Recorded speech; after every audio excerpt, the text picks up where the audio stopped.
राधे राधे, जय माता की भक्तों। आप सभी का स्वागत करती हूँ स्पिरिचुअल ज्ञान साधना में और आप सभी से अनुरोध करती हूँ कि स्पिरिचुअल ज्ञान साधना को सब्सक्राइब कर लीजिए और बेल आइकन को प्रेस कर दीजिए ताकि आपको नई नई वीडियोस का नोटिफिकेशन मिल। श्री शिवाय नमस्तुभ्यम। जय माता की भक्तों, राधे राधे। कैसे हैं आप सभी लोग? आशा करते हैं सब लोग बहुत अच्छे होंगे। बताने के लिए कमेंट में जय माता की राधे राधे अवश्य ही लिखिएगा। तो भक्तों, आज है द्वादशी तिथि और आज एकादशी व्रत का पारण किया जाता है और कल होगा प्रदोष व्रत। वर्ष 2024 के मार्गशीर्ष मास के कृष्ण पक्ष का ये पहला प्रदोष व्रत है जो कि गुरु प्रदोष व्रत कहलाएगा। शिव पुराण में प्रदोष व्रत की महिमा का वर्णन देखने को मिलता है। हर महीने के कृष्ण पक्ष और शुक्ल पक्ष की त्रयोदशी तिथि पर यह व्रत किया जाता है। जीवन के संकट और दुख को दूर करने के लिए जातक यह व्रत रखते हैं। ऐसी मान्यता है कि यह व्रत करने से साधक को भगवान शिव की कृपा प्राप्त होती है। बहुत ही सरल और मनोकामनाओं को पूर्ण करने वाला भगवान शिव जी और माता पार्वती को समर्पित प्रदोष व्रत है। सनातन धर्म में भगवान शिव की पूजा अर्चना का अत्यधिक महत्व है। प्रदोष व्रत के दिन महादेव की उपासना संध्या काल में करने का विधान होता है। इसी कारण इसे प्रदोष व्रत कहा जाता है। साथ ही विशेष वस्तुओं के द्वारा भगवान शिव जी का अभिषेक किया जाता है। ऐसा माना जाता है कि प्रदोष व्रत को विधि पूर्वक करने से शुभ फलों की प्राप्ति होती है। साथ ही जातक के विवाह में आ रही बाधा दूर होती है। माना जाता है कि प्रदोष व्रत के दिन यदि हमारी कोई भी मनोकामना पूर्ण होती है, जैसे कोई संतानहीन है या कोई धनहीन है या किसी का विवाह नहीं हो रहा, किसी को जॉब नहीं मिल रही, किसी विद्यार्थी की विद्या में अड़चन आ रही है, ऐसी समस्त समस्याओं से, समस्त बाधाओं से मुक्ति दिलाने वाला ये अत्यंत सुंदर व्रत है। माना जाता है कि प्रदोष व्रत के दिन, जैसे कि हम सभी जानते हैं कि भोले बाबा को मनाना बहुत मुश्किल नहीं होता है। हमारे भोले बाबा बहुत भोले हैं और बहुत छोटी सी पूजा से, साधारण सी पूजा से प्रसन्न हो जाते हैं, अपने भक्तों पर कृपा करते हैं। किंतु कुछ बातें ऐसी होती हैं, कुछ गलतियां ऐसी होती हैं जो कि हमें नहीं करनी चाहिए प्रदोष व्रत के दिन।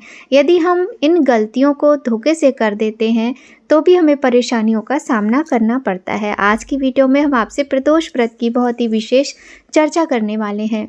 प्रदोष व्रत के दिन सुबह जल्दी ही उठना चाहिए। देखिए, प्रदोष व्रत हो या सप्ताह के किसी भी वार का व्रत हो, हर व्रत में एक तो नियम होना ही चाहिए कि सूर्योदय से पूर्व उठकर आपको स्नान आदि कर लेना चाहिए। इसके बाद स्वच्छ और धुले हुए वस्त्र पहनने चाहिए। किसी भी व्रत में काले नीले रंग के वस्त्रों का चुनाव नहीं करना चाहिए। इसके बाद भगवान सूर्य नारायण को जल अर्पित करें और अपने व्रत का संकल्प लें। भगवान श्री गणेश जी का ध्यान करना अत्यावश्यक होता है और वैसे भी प्रदोष व्रत में और जब भी कोई भी शिव जी का व्रत हो या शिव जी की पूजा हो, सबसे पहले गणेश जी और शिव जी के समस्त परिवार का पूजन आवश्यक होता है। पहले गणेश जी की पूजा, माता पार्वती की पूजा, स्वामी कार्तिकेय जी, नंदीश्वर, नाग देवता की पूजा के बाद ही भगवान शिव की पूजा का विधान होता है। और आपको यह भी ध्यान रखना है, स्वच्छता का विशेष ध्यान रखना है, शुद्धता का विशेष ध्यान रखना है। प्रदोष व्रत के दिन छोटे छोटे नियमों का पालन अवश्य करना चाहिए। यदि आपकी शक्ति सामर्थ्य है तो आप बिना अन्न जल के भी व्रत रख सकते हैं, निर्जल व्रत भी रख सकते हैं। किंतु यदि आप नहीं रख सकते हैं तो फलाहार करके पूरा दिन सात्विकता से व्रत रखिए। व्रत, कोई भी व्रत हो, उसके एक दिन पहले से ही नियमों का पालन करना चाहिए, जैसे ब्रह्मचर्य का पालन करना, सात्विक भोजन का पालन करना। इस तरीके से छोटी छोटी ये बातें हैं, इनका ध्यान रखना चाहिए। आप चाहते हैं यदि आप इस योग्य हैं तो मंदिर या गरीब लोगों में श्रद्धा अनुसार अन्न, धन और वस्त्र का दान अवश्य करें। घर की उत्तर पूर्व दिशा में भगवान शिव और माता पार्वती को स्थापित करके उनका पूजन करें।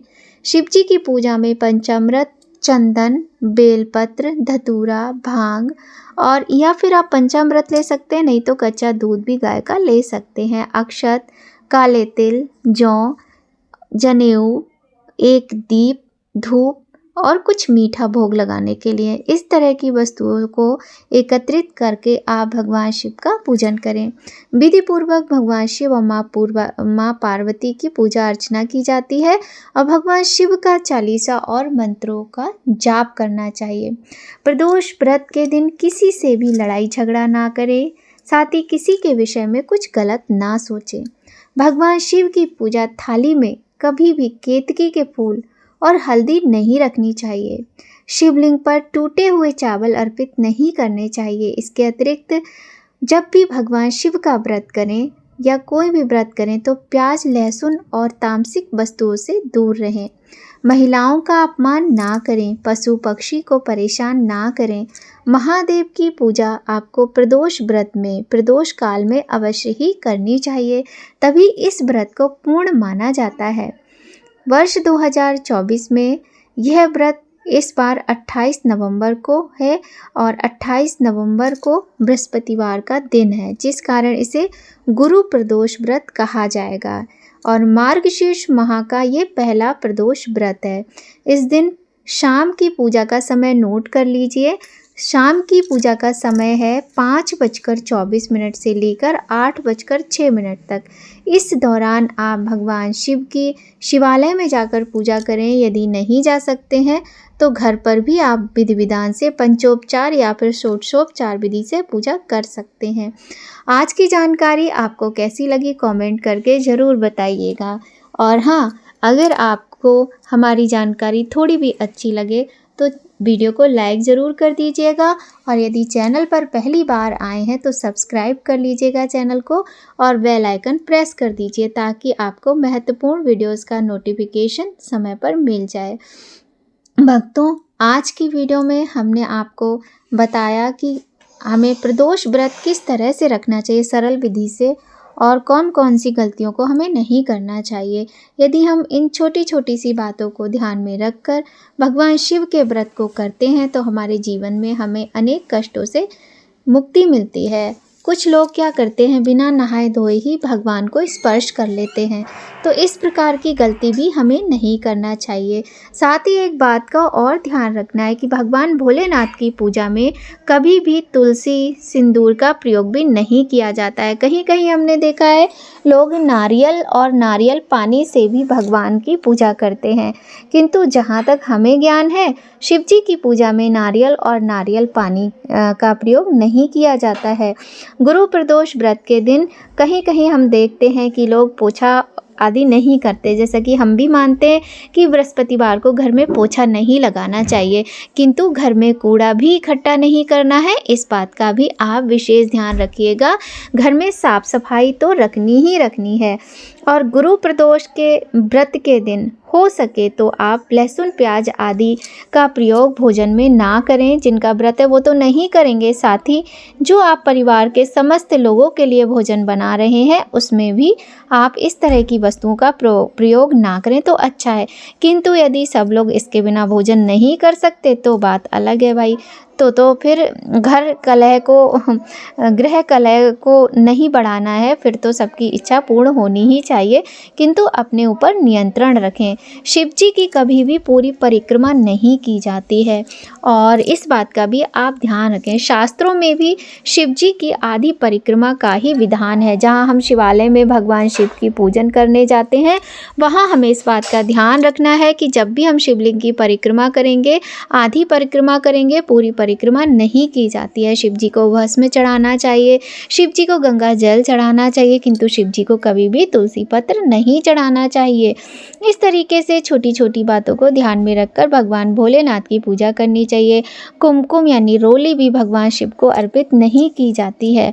और घर में जिस तरह से भी हो शांति बनाए रखें और अच्छी तरह से पूजा करें, व्रत करें, आपका व्रत सफल हो। प्रदोष व्रत की पूजा के समय यदि आपसे कोई गलती हो गई हो तो भगवान शिव से क्षमा याचना अवश्य कर लें और वैसे भी पूजा के अंत में क्षमा प्रार्थना अवश्य करनी चाहिए। हम आपको मंत्र बता देते हैं। मंत्र है आवाहनम ना जानामि विसर्जनम पूजाम चैव ना जानामि क्षमस्व परमेश्वर मंत्रहीनम क्रियाहीनम भक्तिहीनम जनार्दन यत् पूजितम मया देव परिपूर्ण तदस्तु में। इस प्रकार से भगवान से क्षमा प्रार्थना करके आप अपने पूजा को संपूर्ण करते हैं। तो भक्तों आज की वीडियो में बस इतना ही। अगर आपको जानकारी थोड़ी भी अच्छी लगे तो वीडियो को लाइक ज़रूर करें। भगवान शिव और माता पार्वती की कृपा अपने भक्तों पर सदा बनी रहे।